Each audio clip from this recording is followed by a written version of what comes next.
Boa noite, queridos alunos e alunas. Agora a nossa escola paroquial vai para o grau 2 do nosso estudo, já que completamos o módulo 1 do nosso estudo olhando para o creio, como o que nós cremos. Estamos hoje partindo para a nossa segunda aula, a primeira aula do segundo módulo, como celebramos os mistérios cristãos. Quero saudar a todos que nos acompanham. Veja aqui o pessoal entrando das nossas comunidades, nossas lideranças, o pessoal que está se achegando à comunidade. Que legal que a gente está reunido. E até alguns me mandaram fotos bonitas hoje no fim do dia. E algumas postagens bem bacanas do céu vermelho, céu amarelo, arco-íris. Até teve gente que conseguiu registrar. Que legal, que bacana, gente. Então vamos lá, né? Depois que nós estudamos o primeiro módulo e por decisão do nosso povo de estudos, nós vamos partir, então, agora para o módulo 2, Sacramentos. No primeiro módulo, nós tivemos 8 aulas, porque nós fomos a fundo na essência da fé.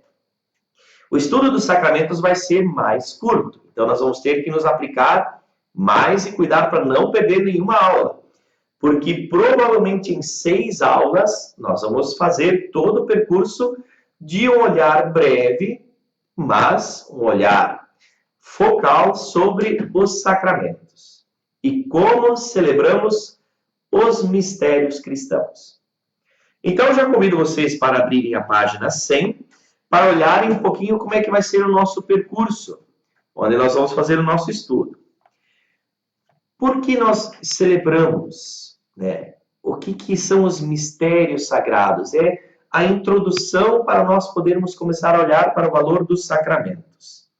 Depois nós vamos falar da Sagrada Liturgia, porque quando nós nos reunimos para celebrar os sinais da fé, então nós fazemos uma ação organizada pelo povo, mas que tem Deus no comando. Isso nós chamamos de liturgia, que nós vamos também olhar e navegar em breve para entender o que são as liturgias que fazemos. E hoje ainda vamos olhar como celebramos os mistérios de Cristo.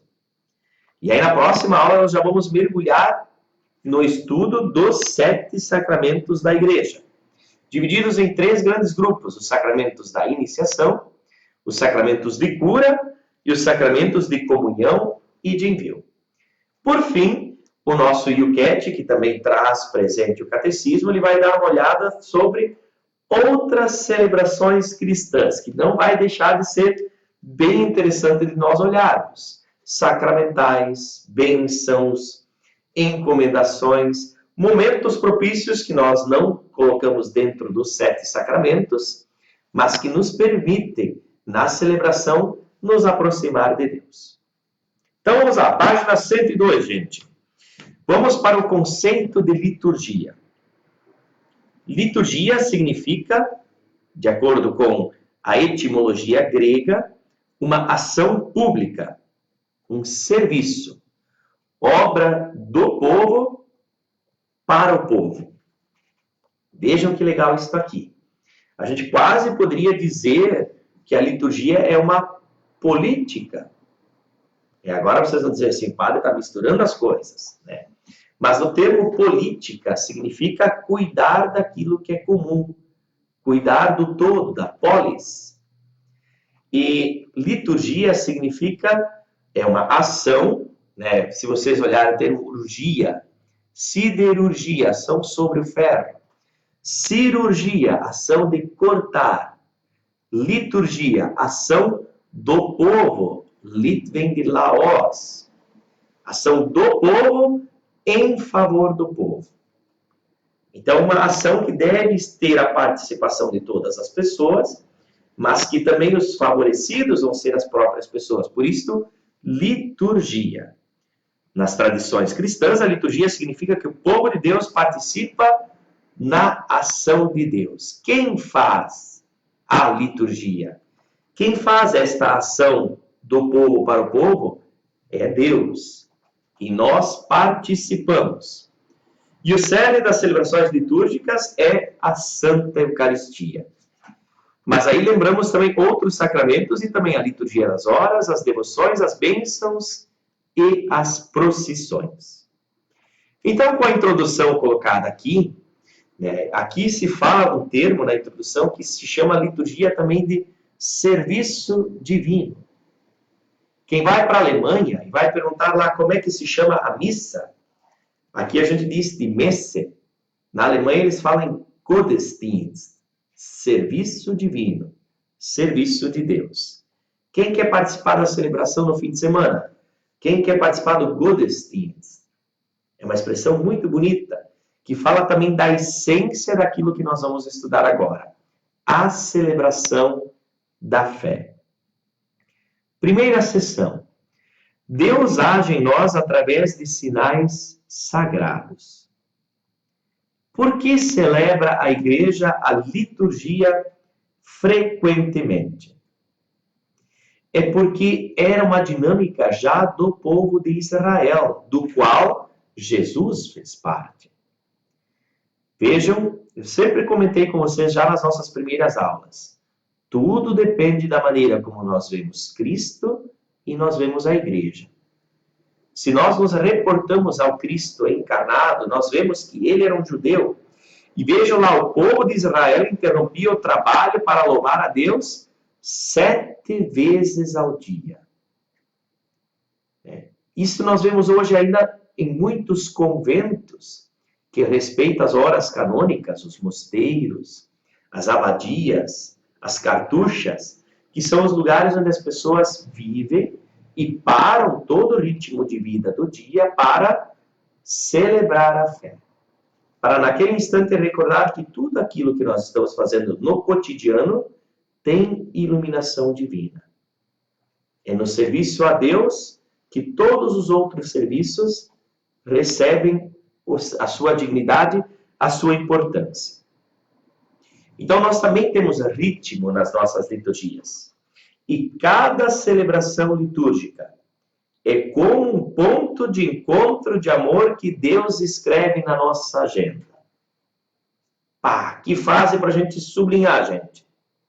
Se é o próprio Deus que dia após dia nos insufla vida nova e nos presenteia com a sua presença, pela palavra, pelos sacramentos, toda a celebração litúrgica que nós nos programamos a participar é um ponto de encontro de amor que Deus escreve na nossa agenda. Quem já sentiu este amor de Deus, comparece às orações e às celebrações com prazer. E quem comparece, mesmo sem sentir nada durante algum tempo, revela a Deus a sua fidelidade. Nem sempre, numa celebração litúrgica, a gente recebe, vive um momento todo especial. Mas naquela hora que nós dedicamos a Deus, nós estamos dizendo a Ele, Senhor, eu estou aqui porque eu te amo. E eu quero que o teu amor também me toque. Então, a celebração é este ponto de encontro. Do amor de Deus que nós celebramos e nós marcamos na nossa agenda diária, semanal, para celebrar. Assim, definição mais prática. Liturgia é o culto divino oficial da igreja. Todos os momentos em que a igreja reúne o povo, pode ser em pequeníssimas parcelas, 2, 3 pessoas, até grandes multidões. Tudo é liturgia, quando a igreja se encontra para celebrar oficialmente o seu culto a Deus. Por que tem a liturgia prioridade na vida da igreja de cada um? Porque a liturgia, existe uma expressão bonita na Sacrosanto Concílio, que é o documento do Concílio Vaticano II que fala sobre a liturgia. Que a liturgia é cume e ápice, como diz o número 168, da página 103. É a meta para a qual se encaminha a ação da igreja e a fonte de onde promana a sua força. É para lá que nós vamos apresentar a grandeza de tudo aquilo que nós vivemos e dali também já vamos captando a força para podermos voltar à nossa missão. Olha que legal o que diz Mateus, no capítulo 25, versículo 40. São 2 os lugares onde Jesus nos garante a sua presença. no serviço aos mais pobres, e aqui hoje nós ousamos dizer na Eucaristia. São dois pontos em que nós percebemos o tocar a Deus. Quando ajudamos os mais necessitados e quando celebramos a Eucaristia, corremos diretamente para os braços de Deus. Então, o que acontece conosco na liturgia? Introduzimos-nos no amor de Deus, somos curados, somos transformados. São os momentos mais bonitos para podermos sentir como Deus está presente no tempo. Deus não é só aquele que cria e que monta este mundo e para o qual nós dirigimos a nossa caminhada, mas durante o percurso, nós nos encontramos com este Deus que é o motivo de tudo aquilo que funciona neste mundo. E estes pontos de encontro estão nas liturgias. Então, gente, nós vamos olhar para o primeiro capítulo desta primeira sessão, na página 104. Qual é a origem última da liturgia? De onde é que vem a liturgia? Quem a montou? Muitas mãos humanas foram aperfeiçoando, trabalhando, melhorando as celebrações. Hoje ainda faz muita diferença quando nós notamos que uma liturgia foi preparada, que ela demandou o tempo de quem está fazendo música, de quem está presidindo, de quem está orando, de quem está rezando. A gente percebe claramente quando houve um desejo de viver aquele momento. Mas a origem última, quem fez, está fazendo a liturgia, é o próprio Deus, Pai, Filho e Espírito Santo. Deus é amor e quer fazer-nos participar da festa de sua alegria e conceder-nos a sua bênção. Ainda sábado, agora, nós tivemos a graça de batizar, como está sendo todos os sábados aqui na paróquia, 7 crianças.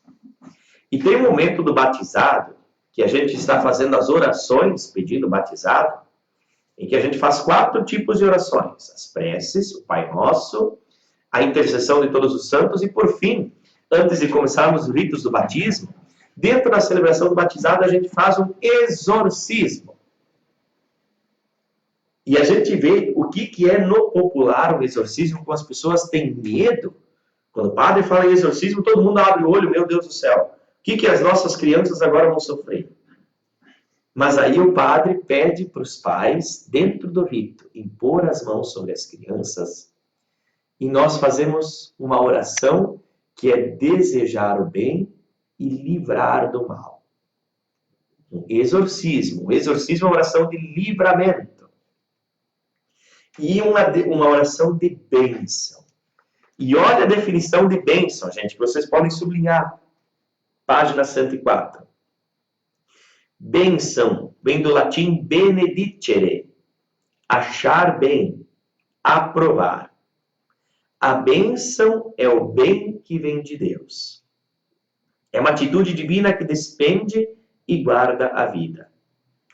Deus, que é Pai Criador de tudo, diz: é bom que estejas aqui, é bonito que existas.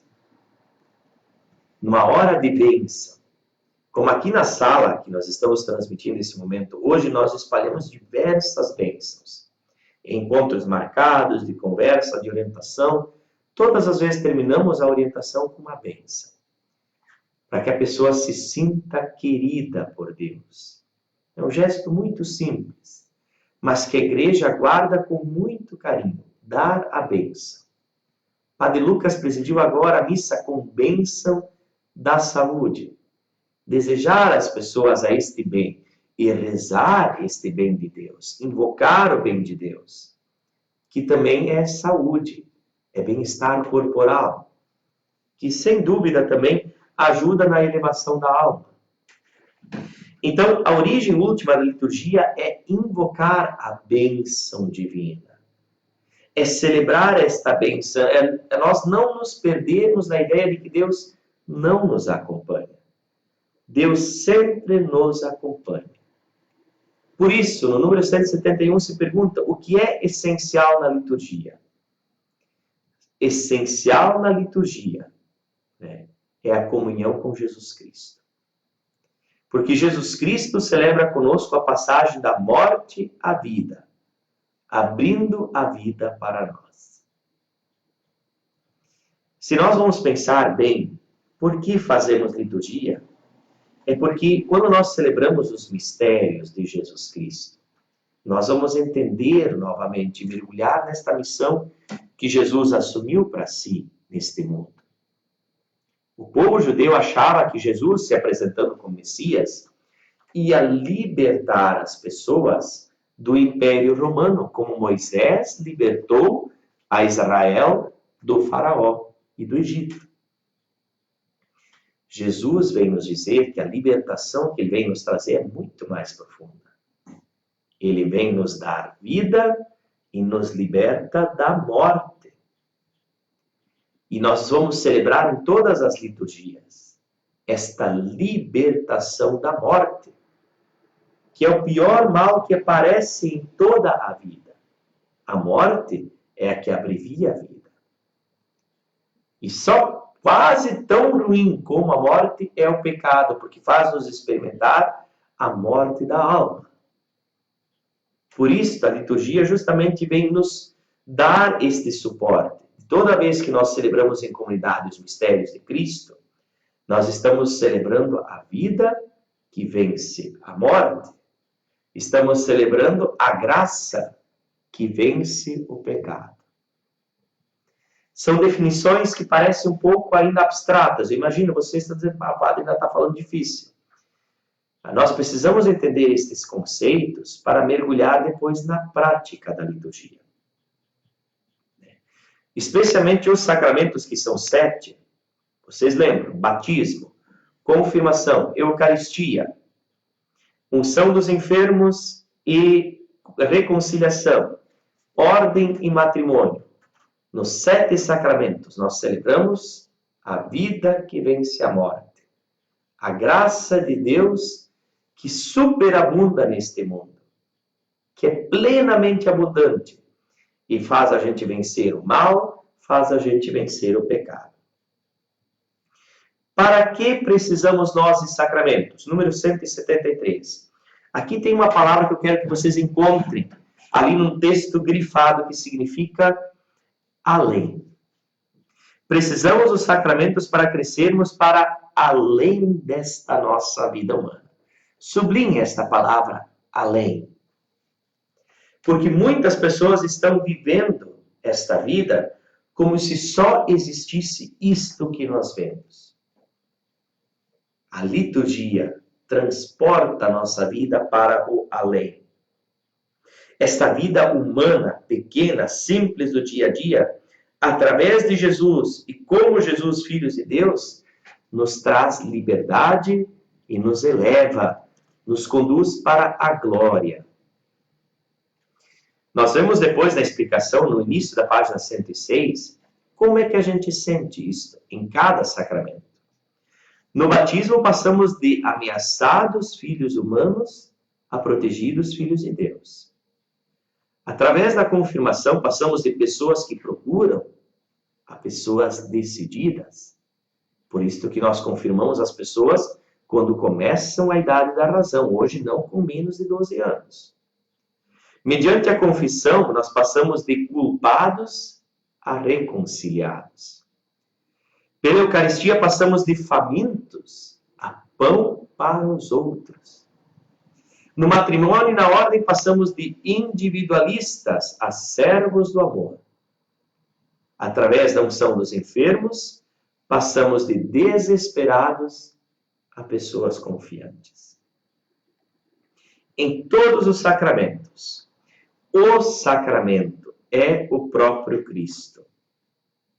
Porque nele crescemos da inutilidade do egoísmo para a verdadeira vida que não mais acaba.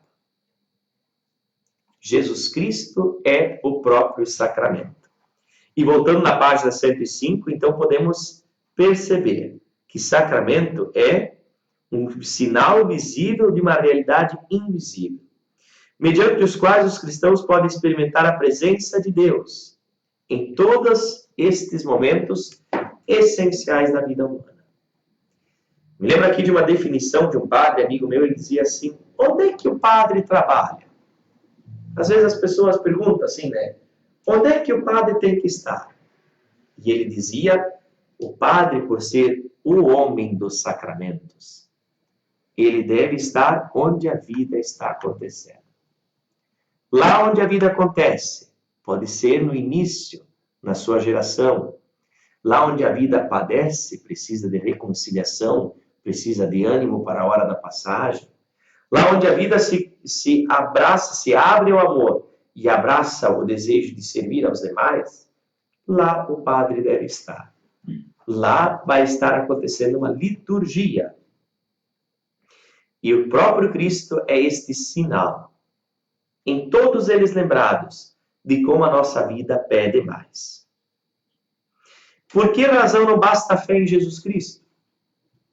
Não precisa só ter fé para a gente poder caminhar com Deus. A gente precisa fazer os sacramentos. Nós precisamos rezar, precisamos celebrar com a comunidade. Por que Deus nos dá estes sacramentos? Porque Deus não quer só a nossa razão. Na liturgia, através de ritos simbólicos, nós vamos mexendo com os sentimentos. Nós vamos permitindo, à medida que a gente se abre às celebrações, a mexer com as emoções. E permitimos que Deus vá tomando conta do nosso ser nesta outra dimensão da vida. No Creio, nós estudamos racionalmente a fé. Na liturgia, uma boa liturgia é quando a gente sente que ela mexeu conosco. Às vezes alguns brincam quando dizem assim: e aí, a missa foi boa? Ah, foi uma missa muito boa, voltei bem para casa. Então o que o padre falou?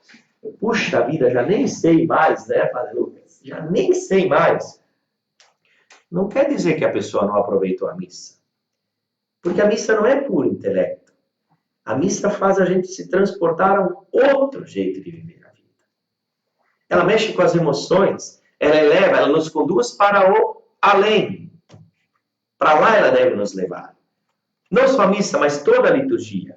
Por isto, a liturgia mexe com a totalidade, não apenas com a cabeça. E eles pertencem à igreja, porque não devem ser manipulados para um bem pessoal. Tal é a capacidade de uma liturgia mexer com as pessoas, que algumas pessoas pensam assim: ela foi feita para mexer. Não, ela foi feita para fazer memória de Cristo, que mexe conosco. E a igreja evita que aconteçam desvios. Nem tudo que a gente quer a gente pode fazer numa liturgia. Por quê? Porque a igreja já viu quantos momentos algumas pessoas dominaram a liturgia e inventaram coisas dentro da celebração que não aproximaram de Jesus. Às vezes aproximaram de outras pessoas, de outras realidades, quiseram cativar, mexer com as emoções, mas não elevaram. E por isto, os sacramentos pertencem à igreja e nós não podemos usá-los como bem entendermos. Existem regras neste jogo. Existem maneiras de a gente se comportar. Existem posturas. Existem maneiras de a gente preparar isso. Porque não é brincadeira.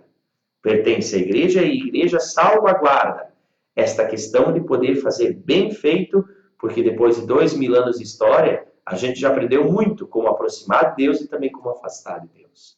Mesmo dentro de uma celebração. Depois nós vamos ver que o Yucat vai nos lembrar que existem sacramentos que a gente recebe apenas uma vez na vida. Batismo, confirmação e ordem. E os demais sacramentos nós podemos receber mais vezes, porque a gente precisa renovar. Como a Eucaristia, alimento nós precisamos a cada pouco. Então a gente precisa receber com mais frequência. A reconciliação. Nós precisamos da cura. Quantas vezes a gente fica doente na vida e precisa de novo da cura? A unção dos enfermos. Uma pessoa que se recuperou, depois, posteriormente, pode pedir de novo a unção dos enfermos. Então, batismo, confirmação e ordem, uma vez só. Todos os demais sacramentos, aí vocês dizem sim, mas padre, então casar pode mais vezes? Pode, se o primeiro casamento venceu. Mas de que jeito? Até que a morte o separe. Fica a receita. Para vencer o matrimônio até que a morte o separe.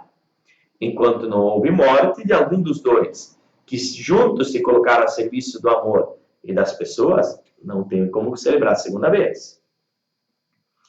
E como eles não são magia, precisa-se de fé para que se tornem eficazes. Tem pessoas que sem fé vão viver aquilo ali e vão dizer assim, mas que circo é este? Que encenação é esta? O que eles estão querendo transmitir?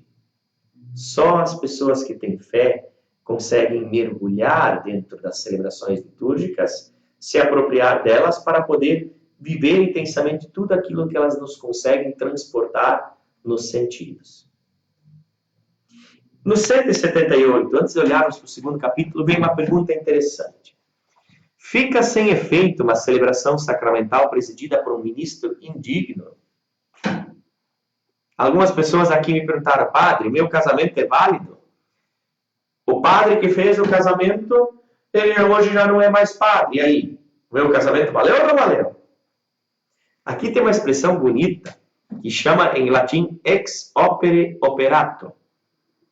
Os sacramentos agem por força do ato sacramental realizado. Isto é, independentemente da atitude moral ou da orientação espiritual do ministro. Basta-lhe querer fazer o que a igreja faz. A força do sacramento não está na idoneidade do ministro. Graças a Deus. Mas está no desejar fazer a ação do ministro e de todas as pessoas envolvidas para que o Cristo possa manifestar a sua grandeza. A força do sacramento não está na idoneidade do ministro, mas na própria ação de Cristo que quis conferir à sua igreja o poder da gente poder estar indo ao encontro dele. Em todo caso, os ministros dos sacramentos devem ser pessoas exemplares. Sem dúvida nenhuma. É muito importante que a gente não permita às pessoas esta dúvida, este complexo, naquela orientação que nós recebemos do Evangelho, de a gente cuidar para não escandalizar os pequeninos. Não é por causa da santidade dos ministros que os sacramentos se tornam eficazes. É porque o próprio Cristo age nos sacramentos. Ele sabe que nós somos livres, sabe que nós pecamos, e por isso a gente não deve ter receio de dizer sim a Deus, quando Ele conta conosco. Mesmo para a gente exercer uma leitura dentro de uma celebração, para presidir, para conduzir um momento, ou mesmo para um chamado para o seu seguimento. Deus capacita aqueles que Ele escolhe para os seus ministérios. Agora vamos para o segundo capítulo de como celebramos os mistérios de Cristo. Nós olhamos para Deus e a liturgia. Vimos a liturgia como ação divina, culto oficial da igreja para fazer memória e trazer presente o próprio Deus. Louvá-lo, bendizê-lo, cantá-lo. Como fazemos isto? Quem celebra a liturgia? Vamos lembrar de novo. É o próprio Cristo.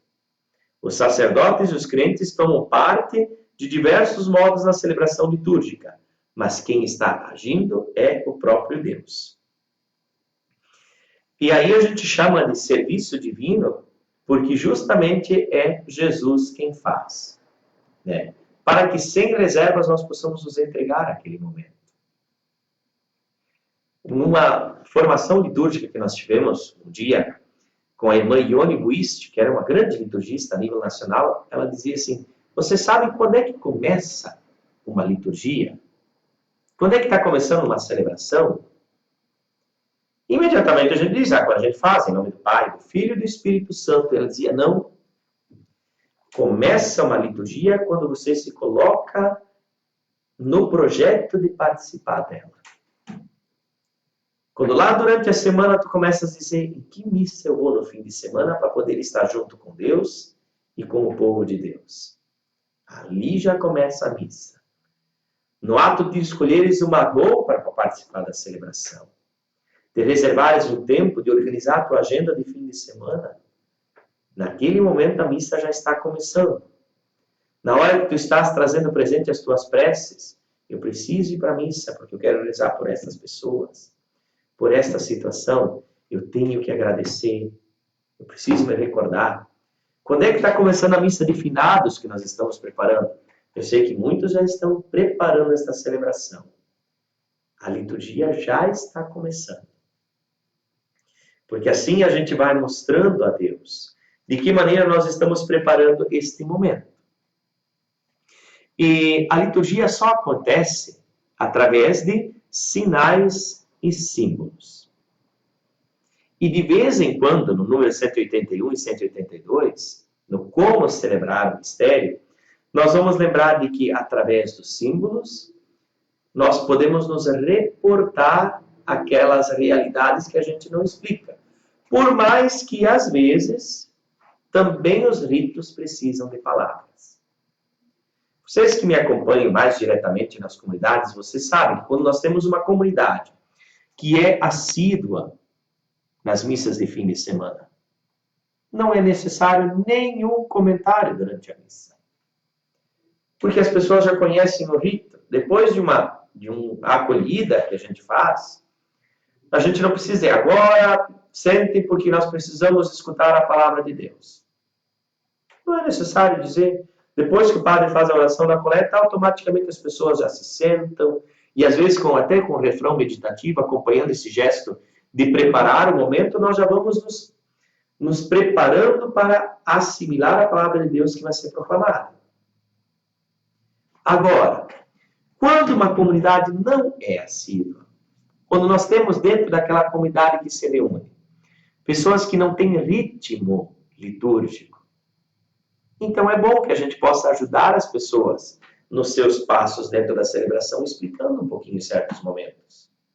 Convido as pessoas agora a sentar, nós vamos aclamar. Nós vamos daqui a um mês viver uma celebração toda diferente, que é a ordenação diaconal do Jorge. Quando é que foi a última vez que você participou de uma ordenação diaconal? Então, provavelmente, para explicar aquilo que está acontecendo, em algum momento vai aparecer algum comentarista. Para que a gente possa entender e preparar o espírito para acolher aqueles ritos, aqueles símbolos, que nós vamos ver e viver, e que não é toda hora que a gente vive. É muito interessante essa dinâmica, e é muito bom também, para a gente celebrar bem o mistério de Cristo, ter noção quem é esta assembleia que se reúne. Uma assembleia que tem frequência precisa de menos palavras. Uma assembleia que não tem frequência precisa de mais palavras, para que possa dar os passos de acordo com como a gente faz. E além dos símbolos, dos ritos e das palavras, aqui também o Yucat fala da música, dos cantos. A música deve tornar a oração mais bela e interior. Agarrar profundamente os corações dos presentes e levá-los a Deus. Olha o poder que se dá à música dentro de uma liturgia. Quando para louvar a Deus as palavras não bastam, é a música que nos ajuda. Esta semana... Ou só saiu. Voltamos, gente, olha só. É aquele intervalo sempre do Lui de fazer o free stick dele, né? Que dá a nossa internet aqui. Eu acho que isso é treta, hein? Sempre nessa hora que dá uma paradinha a nossa internet. Mas para a gente lembrar de novo, hein, gente? Só para recordar. Olha só. Essa questão de que é um conjunto. Ritos, símbolos, palavras, canto. São 3 situações que nos ajudam a comportar esta realidade que é a liturgia, que devem ser bem valorizadas. E aqui fala-se de uma dimensão que nós também precisamos olhar, né? Que é o tempo. De que modo a liturgia marca o tempo? O tempo torna-se tempo de Deus. Número 184. essa dimensão do tempo é muito importante, em diversas formas. Porque a liturgia vai também valorizar o tempo, vai se dar o tempo, e não apenas cronológico, mas também vai nos situar dentro do tempo para vivermos o mistério de Cristo, que interfere no nosso ser e no nosso viver pessoal e como comunidade, como povo de Deus. Tal como anualmente celebramos o dia do nosso nascimento, do casamento, também a liturgia celebra, num ritmo anual, os mais importantes acontecimentos salvíficos do cristianismo. Na semana retrasada, eu tive a oportunidade de acolher aqui, na paróquia Santo Antônio, junto com a comunidade que estava presente, no batizado uma mãe católica casada com um pai árabe, que vieram batizar as crianças. E é muito interessante a gente acompanhar alguém que não tem familiaridade nenhuma com o cristianismo, como ele se depara dentro de uma celebração. E ele se mostrou, assim, sensibilizado. Ele permitiu que os seus sentimentos fossem atingidos, as suas emoções, por aquilo que estava acontecendo. Ele se envolveu com a celebração que estava acontecendo. Mas muitas coisas geraram dúvidas nele, que ele veio perguntar depois: Padre, o que significa isso? Padre, o que significa aquilo? Por que isso foi feito hoje? Isso acontece sempre? O que acontece só hoje? O que acontece toda hora?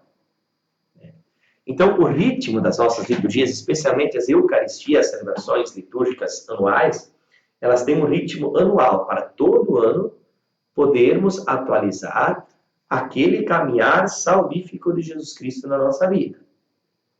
Fazermos memória da mensagem da vida de Jesus, pelo menos naquele ritmo do ano. E aí nós podemos estudar esse termo, o ano litúrgico, número 186. Aqui nós vamos parar um pouco mais de tempo, para a gente poder dar uma espiada.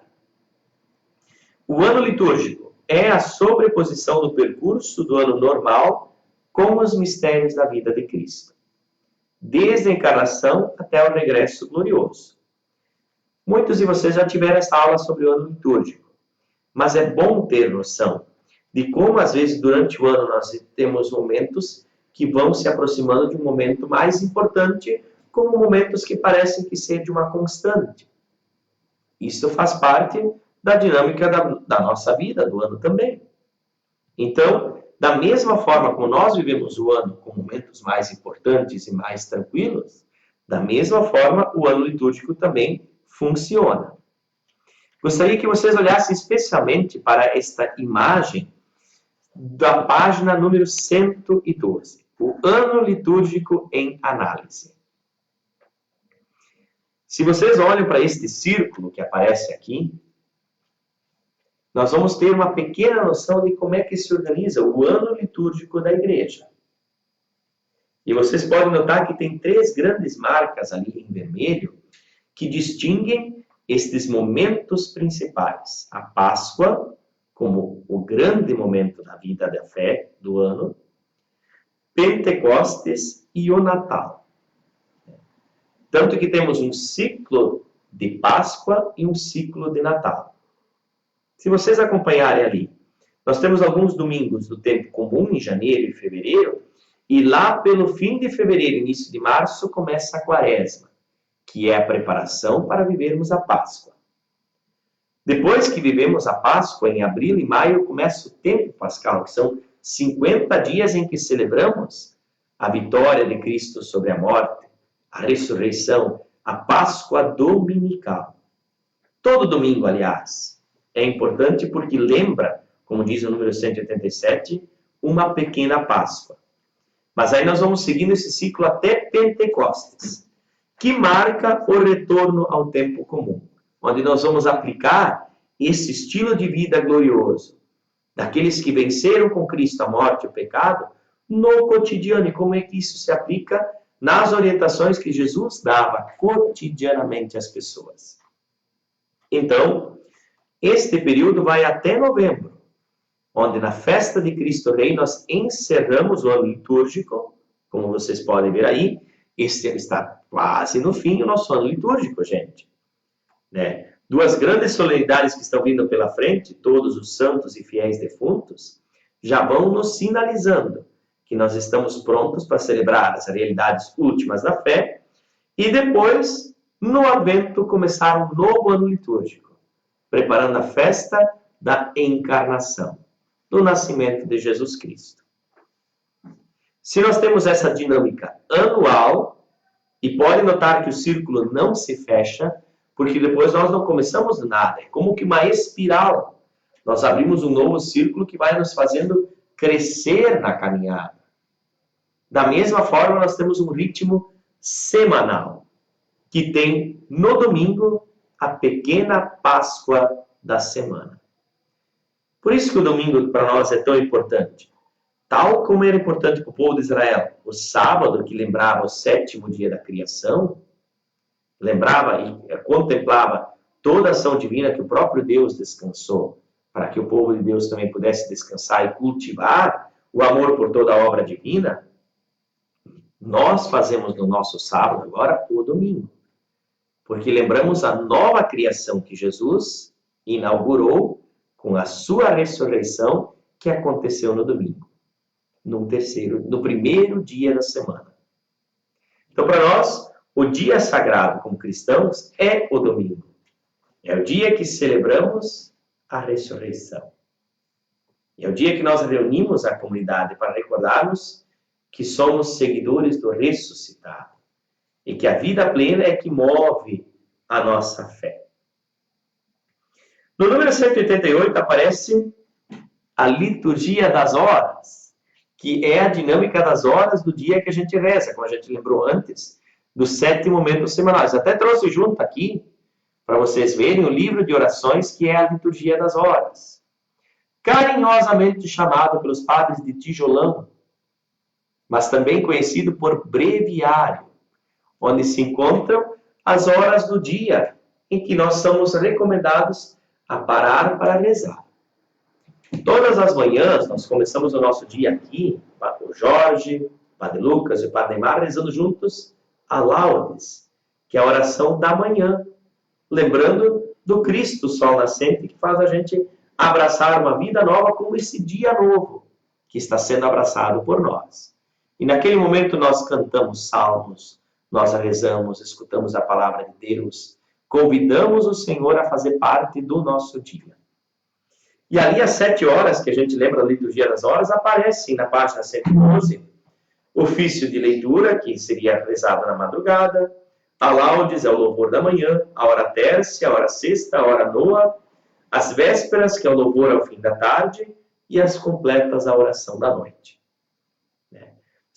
Quem é que reza tudo isso, padre? Temos cristãos que se consagram inteiramente a Deus e param neste momento para poderem fazer as orações.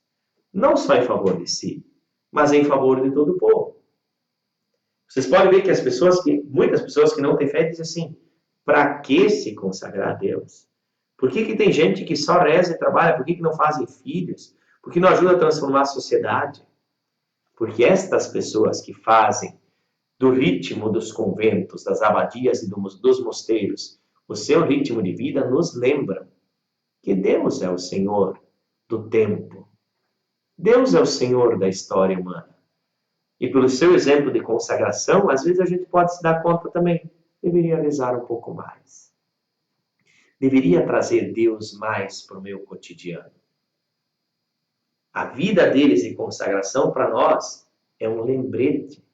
E como também poderia ser um pouco mais a nossa vida, mais cheia de graça, quanto mais tocada por Deus a quem a gente reserva um tempo. Algumas pessoas às vezes me dizem assim, padre, o senhor não acha que tem idosos demais dentro da igreja? Deveria ter mais gente nova, mais gente jovem? Eu digo, olha, eu louvo a Deus, porque as pessoas, quanto mais maduras ficam, mais procuram colocar Deus na sua vida. E lamento, porque hoje na vida dos jovens, das crianças, parece que o próprio mundo não deixa tempo para o cultivo da oração. E aqueles que descobrem na sua juventude, na sua infância, ou mesmo na sua, vamos dizer assim, numa idade madura, adulta, o como é importante ter este tempo para Deus, eles também vão qualificar todo o seu tempo do dia com esta presença com Cristo. Então, além de olhar para o tempo, nós vamos terminar o nosso estudo falando também do templo. Quando nós falamos de liturgia, nós também devemos pensar nos locais onde vivemos este encontro com Deus. É claro que nós podemos fazer um encontro com Deus no próprio quarto, em casa, sozinhos. Nós podemos fazer caminhando junto à natureza. Nós podemos fazer isso num encontro à mesa. Podemos fazer até num ônibus indo para casa, numa lotação. Todo lugar é encontro com Deus. Mas cada casa que nós construímos para o encontro com Deus é uma imagem perante a sociedade da casa celestial do Pai para onde caminhamos. É tão importante nós termos templos bem construídos, que elevam e que ajudam as pessoas a procurar este encontro com Deus. Não só nos momentos litúrgicos, mas também nos momentos do dia a dia. As casas de Deus, que são as nossas igrejas construídas, elas servem para ser um convite às pessoas toda hora. E por isso elas sempre deveriam estar de portas abertas. Eu sei que muitas vezes hoje, por motivos de segurança, não temos como fazê-lo. Não tem alguém que possa ser guardião. Mas onde pode acontecer é uma grande graça. Porque onde tem uma porta aberta, sempre há um convite para um encontro. É como se o próprio Deus convidasse: vem conversar um pouquinho comigo, dá um tempinho no teu dia. Que eu vou te dar força, eu vou te dar luz. Eu vou fazer tu te encontrar de novo. É uma coisa belíssima. E as casas de Deus são esses lugares propícios para fazermos as nossas liturgias. As nossas obras divinas, as ações divinas em que Deus trabalha para nos santificar. E nós trabalhamos, atuamos, agimos para nos aproximar de Deus. Na página 114 existe um pensamento de São João Crisóstomo que eu gostaria de ler a vocês. Deus erigiu as igrejas como portos no mar, para aí vos salvardes do turbilhão das preocupações terrenas e encontrardes descanso e sossego. Dentro das igrejas existem também certas igrejas que ganham até um poder, um valor maior, que a gente chama de santuários. Que coisa incrível é isso que a gente sente quando a gente vai com fé para um santuário que nem esse de Aparecida que aparece na foto. Como isto mexe com a nossa fé. Como parece que ir àquele lugar eleva a nossa alma. E como é tão importante a gente fazer peregrinações constantes para isso. Tem muitas pessoas que têm estes hábitos. E ainda completam o hábito para participar de uma liturgia nestes locais. Porque isso nos ajuda a perceber que a nossa vida aponta para Deus. Quais são os lugares sagrados que marcam uma casa de Deus? 191. Lugares centrais. O altar com a cruz. A cruz processional, que vocês notam, está do lado do altar nas nossas igrejas. O sacrário. A cadeira do presidente. Que presidente é esse? A cadeira onde é que o padre senta, o bispo, ou aquele que conduz a celebração. Naquela cadeira, a gente vê que existe um lugar reservado para alguém que conduz a comunidade. Que nós sabemos que quem faz in persona Christi. Na pessoa de Cristo, conduz o povo. E por isso que a cadeira também é um sinal importante. O ambão, a mesa da palavra, onde Deus fala conosco. A pia batismal, que marca o início da nossa caminhada dentro da comunidade. E o confessionário, que é o lugar de encontro e da cura. São lugares que devem estar dentro dos templos e apontam para esta casa como sendo uma casa de Deus. E por fim, número 192, para nós encerrarmos o nosso estudo de hoje, nós vemos que há uma pergunta assim: pode a igreja alterar ou renovar a igreja? E a resposta é: existem partes da liturgia que podem ser alteradas, outras não. Inalterável é tudo que tem origem divina. Não podemos alterar as palavras que um padre usa na hora da consagração. Porque naquela hora o padre fala as palavras do próprio Cristo, quando se apresentou como o corpo e o sangue que nos sustentam, naquele pão e naquele vinho. Agora, os cantos de uma missa podemos alterar, não porque são menos importantes, mas porque eles trabalham na atualização do mistério. Tanto que uma coisa eram os cantos que a gente cantava há 50 anos atrás. Outros são os que a gente canta hoje, porque vai se atualizando, de acordo com a realidade do povo, também a aplicação do mistério de Cristo na atualidade. Por isso, gente, nós devemos ter presentes que mesmo o mistério de Cristo sendo o mesmo, celebrado em todos e qualqueres recantos do mundo, a liturgia também tem que corresponder ao espírito e à cultura de cada povo. Nós vamos ver mudanças nas missas que a gente participa em todos os lugares do mundo.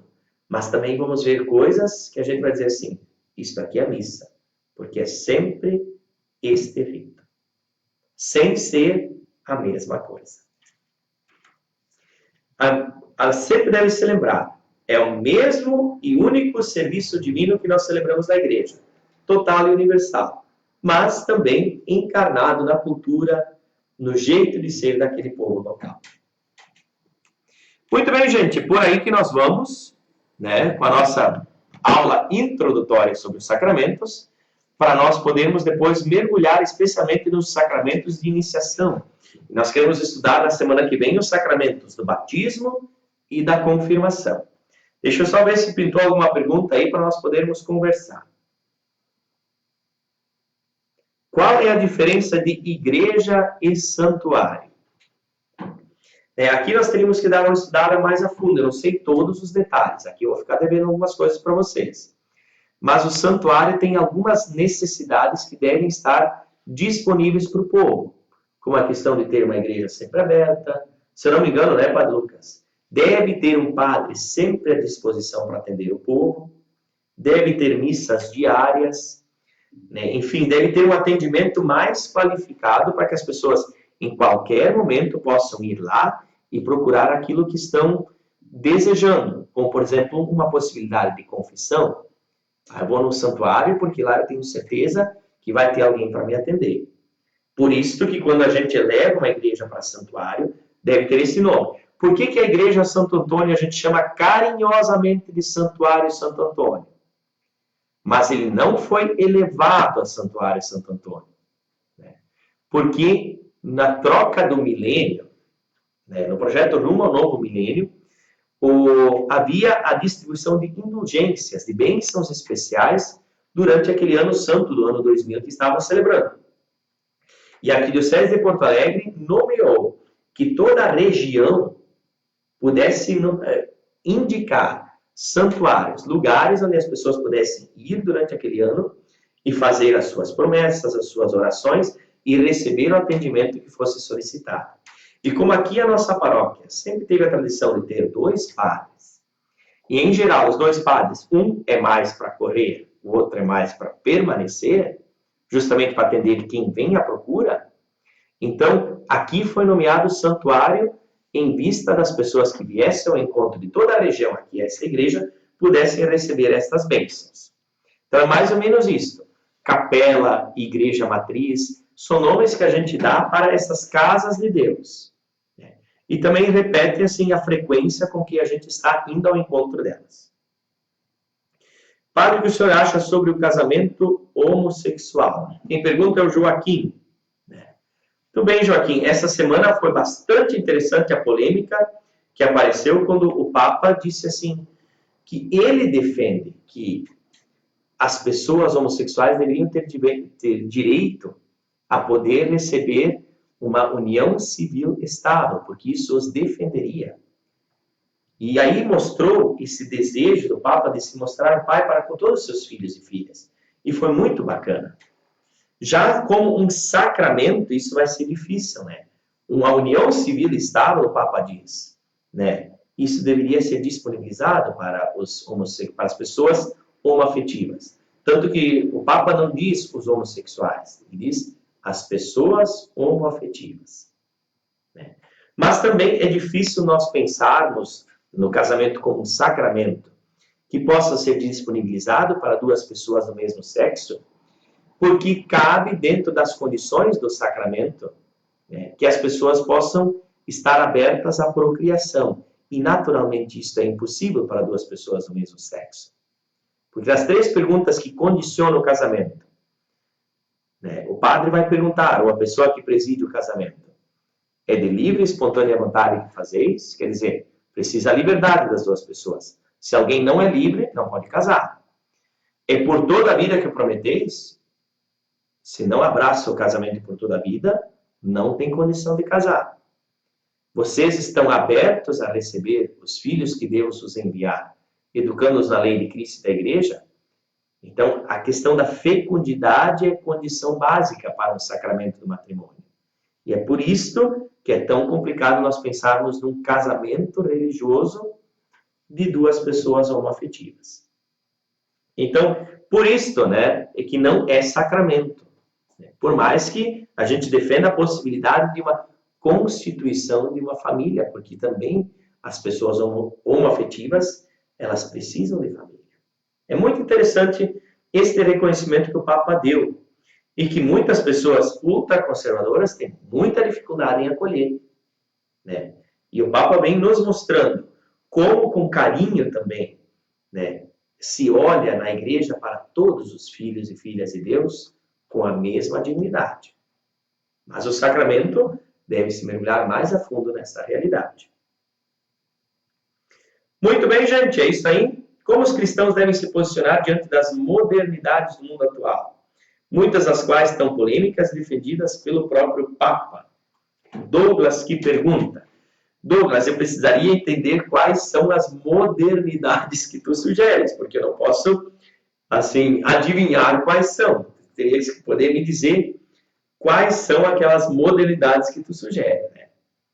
Gente, o Papa sempre fala em nome da igreja. Me assusta como existem cristãos hoje que se acham moralmente mais qualificados ou teologicamente mais firmes para falar em nome da igreja do que o próprio Papa. Tem gente que quer ser mais católico que o Papa. E eu vou dizer uma coisa para vocês. Aqui existem influências de outras ordens que não espirituais. Respeitem e amem sempre o Papa. Ele não foi à toa escolhido pela igreja para ser aquele que nos conduz. Foram os cardeais escolhidos dentro do povo de Deus que elegeram este Papa, que merece todo o nosso respeito. Cuidem para que ideologias políticas, mentalidades que não são espirituais, que não elevam, tirem o lugar da espiritualidade que o cristão deve ter. Encontrar o Papa, aquele que une toda a igreja no caminho do seguimento a Jesus Cristo. E o nosso Papa Francisco é muito fiel. Ele tem a preocupação de atualizar a nossa fé cristã para os tempos atuais. Ele permite que a gente possa conversar sobre realidades que antes, às vezes, a gente nem conversava.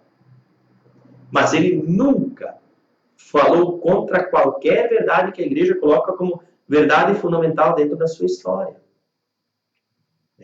Vocês que estão acompanhando aqui a Escola Paroquial, amem o Papa, amem a igreja, porque este foi o caminho que Cristo quis para a gente conseguir trabalhar a salvação. E aí o Papa sempre vai trabalhar a questão da acolhida às pessoas. Vejam, todos têm possibilidade de salvação. Né? Aqui o Douglas explica, né, essas questões das realidades de aborto, divórcio, casamentos homoafetivos, liberalismo sexual. Cuidem, gente, para não consumir apenas os comentários de mídia, mas a própria verdade que o Papa sempre coloca em decretos, em encíclicas, em ofícios. Quando a gente vai à fonte da verdade, muitas vezes as dubiedades que se alimentam diante de uma mídia, de uma sociedade, elas caem. Vão à realidade de fato, vão à verdade daquilo que o Papa afirmou. Quem é que de vocês viu o documentário do Papa comentando sobre a união homoafetiva? Tem que ir lá e encontrar aquilo que ele fala. E aí a gente vai entender. Aí a gente vai compreender E aí a gente vai abraçar de forma intensa. Então, eu fecho sempre com o Papa Francisco. Acho um homem que foi enviado pelo Espírito Santo para o nosso tempo atual. Ama a igreja que ele defende, que ele une, que ele abraça, e ama a maneira como ele faz a gente olhar especialmente para os mais carentes, para os que mais precisam, para os que mais são perseguidos. É alguém que merece todo o nosso apoio e toda a nossa prece. E cuidem, gente, para que a gente não crie dentro da própria igreja uma perseguição a um homem que está atualizando a mensagem de Deus para o mundo atual. Muito bem, acho que nós vamos conversar muito sobre sacramentos. Esse aqui foi apenas a nossa aula inaugural. E a gente se encontra semana que vem, porque aí nós vamos para as aulas práticas, olhando especialmente para essa realidade que tanto fez bem para a nossa comunidade olhar com mais carinho, que são os sacramentos da iniciação à vida cristã. Especialmente vamos olhar na próxima aula sobre o batismo e a confirmação, visto que a Eucaristia vai merecer uma aula integral para nós olharmos para esse sacramento.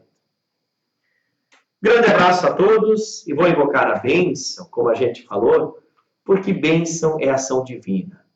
É a gente mergulhar na proteção divina e saber que sempre Deus está nos assistindo, nos acompanhando para bem conduzirmos a nossa vida. A nossa proteção está no nome do Senhor, que fez o céu e a terra.